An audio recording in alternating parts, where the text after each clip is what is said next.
One evening in our house outside Columbus, Henna's phone rang while we were cleaning up after dinner. Nothing unusual about that. She got work calls at odd hours sometimes, and I barely looked up when I heard it buzz against the counter. But when I did glance over, I caught the way her face changed. Not panic exactly, just a quick tightening around the eyes, like she'd seen something she didn't want explained. She picked it up fast. "Hello." A pause. Then her voice turned flat, controlled. "Wrong number." She ended the call almost immediately and set the phone back down like it meant nothing. Then she reached for a dish towel and kept drying a plate. I remember standing there with my hand on the edge of the sink, watching her without letting her see I was watching. There was something off in the way she said it. Too quick. Too neat. People brush off wrong numbers all the time, but they don't usually sound tense doing it. I didn't ask about it. I told myself I was imagining things. We finished the kitchen, watched half a movie, and went to bed like it was any other night. The next morning, after Hannah left for work, I stood alone in the quiet house with a cup of coffee gone cold in my hand. Her number log was still in my head. I don't know if it was suspicion yet. Maybe just a need to settle something small before it turned into something bigger. So I called the number from my phone. He answered on the second ring. No hesitation. No confusion. Just one easy, familiar line. "Hey, baby." I didn't say anything. I just stood there in my own kitchen, listening to the silence that came after. And in that silence, something in my life shifted. Nothing had been proven yet, but I knew, as clearly as I've ever known anything, that the normal order of my life had just cracked. Before that phone call, our life had a rhythm that felt dependable. Hannah and I had been together 7 years, married for 5 of them. We lived in a quiet suburb outside Columbus where the streets curved around small ponds and rows of identical mailboxes. Nothing dramatic ever happened there. Most evenings the neighborhood looked the same. Porch lights on, dogs barking in the distance, the smell of someone grilling drifting through the air. I worked for a logistics company that handled regional freight contracts. The job was steady, sometimes long hours, but predictable. Trucks moved, numbers lined up, schedules were met. Hannah worked at a marketing agency downtown. Her world was different. Clients, presentations, branding meetings, all the language that sounded abstract compared to loading docks and shipping deadlines. Still, our days usually ended in the same place. Dinner around 7. Sometimes something simple like pasta or takeout. Afterward, we'd sit in the living room, half watching whatever show happened to be on while scrolling our phones or talking about the day. Weekends were even quieter. Groceries Saturday morning, maybe a movie Saturday night, errands Sunday afternoon before the workweek started again. From the outside, there was nothing unusual about our marriage. But looking back now, I can see the small shifts that started months before that phone call. At the time, they seemed harmless enough. Hannah began staying later at the office. She explained it as new accounts coming in, bigger clients, more responsibility. A promotion was possible, she said, and everyone was putting in extra hours. Then there were the trips. Every few weeks, she would mention a short business trip, usually to Cincinnati, sometimes Dayton. Training sessions, conferences, client meetings. 2 days at most. She always sounded slightly annoyed about them, the way people do when work interrupts their normal routine. I never questioned it. Her job involved travel sometimes, and I didn't see any reason to doubt her explanations. But the smaller details started stacking up in ways I didn't notice right away. She added a password to her phone after years of leaving it unlocked. Messages started arriving more often, the screen lighting up quietly beside her while we watched TV. Sometimes she'd take the phone into the kitchen to answer calls in a lower voice. If I walked in, the conversation would end quickly. Each moment, on its own, was easy to dismiss. People get busier at work. Phones change. Schedules shift. That's what I told myself. And for a long time, I believed it. After that call, the house didn't feel different on the surface. The same coffee maker clicked on in the morning. The same quiet street outside our windows. Hannah left for work the same way she always had. Keys, purse, quick goodbye near the door. But inside my head, the frame had shifted. It wasn't dramatic. There was no sudden anger or confrontation. If anything, the change was quieter than that. It felt more like a lens being adjusted. The same details were still there, but they started to line up differently. That afternoon at work, I kept replaying the moment from the morning. The man's voice, the way he didn't hesitate, the casual certainty in those 2 words. "Hey, baby." People don't answer wrong numbers like that. Once that thought settled in, other things started resurfacing, small moments from the past few months that I had brushed aside at the time. Like the way Hannah had begun setting her phone face down on the table whenever we were eating dinner. She never used to do that. Before, the phone was just another object in the room. Now it stayed close to her, screen hidden. Or the way certain evenings stretched later than others. She'd text around 7 saying a meeting had run long, then again around 9, saying she was still wrapping things up. At the time, I accepted it without much thought. But now I started remembering the tone of those messages. Brief, efficient, almost rehearsed. Then there were the trips. 3 to Cincinnati in the last 2 months. 1 to Dayton, always explained as training sessions or client presentations. 2 days, sometimes 3. I remembered helping her pack for one of them. She stood in the bedroom folding clothes while explaining the schedule, workshops, team dinners, networking events. Nothing about it sounded unusual then. Now it sounded practiced. The strange part was that I didn't feel an urge to confront her. Not yet. Maybe because confrontation would force the situation into the open before I understood it. Instead, something else took over. Observation. That evening when she came home, I greeted her the same way I always had. We talked about dinner, about traffic, about a coworker of hers who had apparently quit that week. Everything sounded normal. But for the first time in years, I wasn't just participating in the conversation. I was watching it. Watching the pauses in her sentences. Watching how often her phone lit up beside her on the couch. Watching the small reflex of her turning the screen away before answering a message. From the outside, nothing had changed. Inside, though, a line had been drawn. I wasn't assuming anything yet, but I was no longer looking at our life the way I had the day before. The first day after the call was the hardest, not because of anything that happened, but because of what didn't. Hannah moved through the house the same way she always had. She left for work a little before 8, coffee in one hand, keys in the other. She texted around noon about a presentation that had run longer than expected. That evening she came home tired and talked about a new client her team had picked up. Nothing in her behavior openly confirmed what I had heard that morning. And yet the feeling didn't go away. It sat quietly in the back of my mind like a piece of information waiting to connect with something else. By the second day, I realized something important. Trying to convince myself everything was normal wasn't helping. It only kept my attention trapped in the same circle of doubts. So I stopped doing that. If you've made it this far, this story clearly caught your attention. If you're enjoying it, drop a like on the video. It helps me see what kind of stories you want more of next. Let's keep going. Instead, I accepted a simple possibility. Something in our life might not be what it appeared to be. That shift didn't bring anger. If anything, it brought a strange kind of calm. Once I stopped arguing with the possibility, I didn't feel the need to rush toward a conclusion. I didn't need to confront her immediately or force the truth out of a single conversation. There was time. From the outside, I kept everything exactly the same. Breakfast together when schedules allowed. Short messages during the day about groceries or errands. Evenings on the couch with the television playing quietly in the background.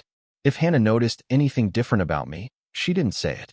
But internally, my role in the situation had changed.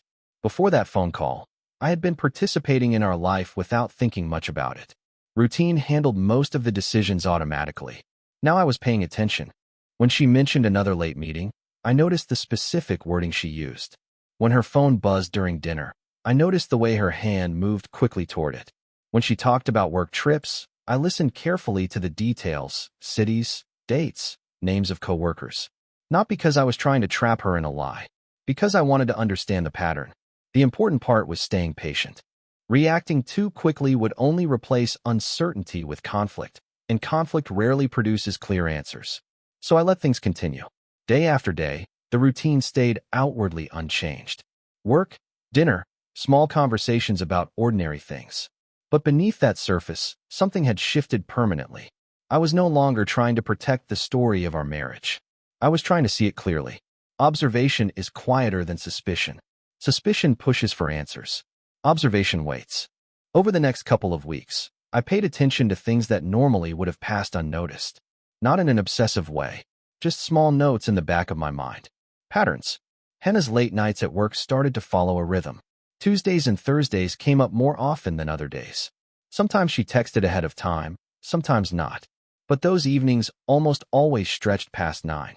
When she came home, she looked normal enough, tired, sometimes irritated about something that had happened at the office.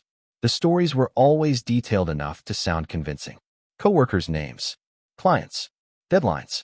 If I had never made that phone call, I probably would have accepted every word without question. Instead, I listened. One night, while we were eating dinner, her phone buzzed on the table beside her. She flipped it over quickly before reading the message. The movement was small, automatic. She didn't realize I noticed. Another evening, she mentioned a meeting downtown that had run late. While she spoke, she opened the refrigerator and scanned the shelves like she was deciding what to eat. Her voice sounded calm, casual, but there was a brief pause before she said where the meeting had been held. The human mind is good at remembering small hesitations when it starts looking for them. A few days later, I heard a name for the first time. Ryan. She mentioned him casually while describing a new client project. Something about him coordinating with another department. The comment lasted maybe 10 seconds before the conversation moved on. I didn't react, but the name stayed with me. Later that week, through a casual conversation with an acquaintance who worked in a nearby office building, I heard the same name again. Ryan. Same company Hannah sometimes collaborated with. It didn't prove anything by itself, but a few details began lining up in ways that felt less random. My acquaintance mentioned seeing a dark blue sedan parked regularly outside a building where several marketing firms rented office space. The driver, he said, was a guy named Ryan who often met people there in the evenings. That building happened to be the same place Hannah once mentioned attending meetings. Again, none of it was proof. But observation isn't about rushing to conclusions.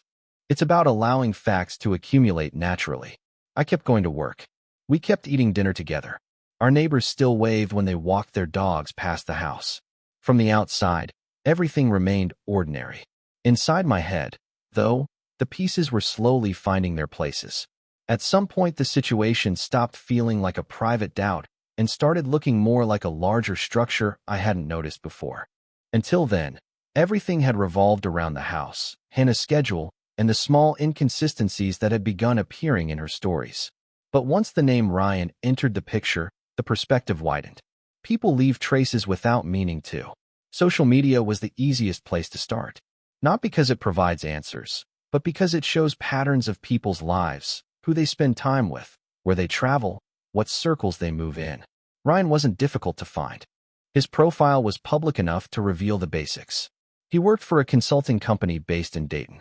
Most of his posts were ordinary things, photos from business conferences, occasional pictures from airports, comments about long drives between cities. The kind of account a professional keeps when they want to appear active but not overly personal. But one thing appeared often enough to stand out. A woman named Megan. In several photos, they stood together at company events, dinners, even what looked like a family gathering. In one of the captions, someone had congratulated them on their engagement.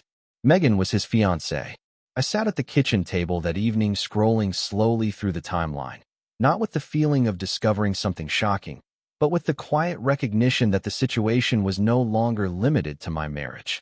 If Hannah and Ryan were involved, the story extended beyond our house. There was another life connected to it. I didn't message anyone. I didn't screenshot anything. There was no need for sudden moves yet. Instead, I noted the same details I had been noting for weeks. Dates of trips Ryan mentioned online, cities he tagged in photos, conferences he attended. Some of them lined up uncomfortably well with the days Hannah had described as training sessions in Cincinnati or meetings outside Columbus. Again, nothing by itself proved anything. But the structure was becoming clearer. Two people whose work occasionally overlapped. Two sets of travel schedules that intersected more often than coincidence would normally allow. And somewhere in Dayton, another person who believed she was planning a future with him. The realization didn't produce anger the way people might expect. It produced distance. The situation had grown larger than a simple argument between spouses. It was now a network of decisions made quietly by several people at once. And networks, once visible, tend to reveal themselves over time. It was Hannah who eventually noticed the silence. Not the obvious kind.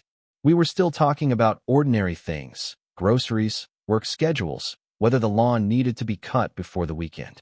But the rhythm of our conversations had changed in a way that was difficult to describe. I was speaking less. One evening we were sitting in the living room after dinner, the television running quietly in the background.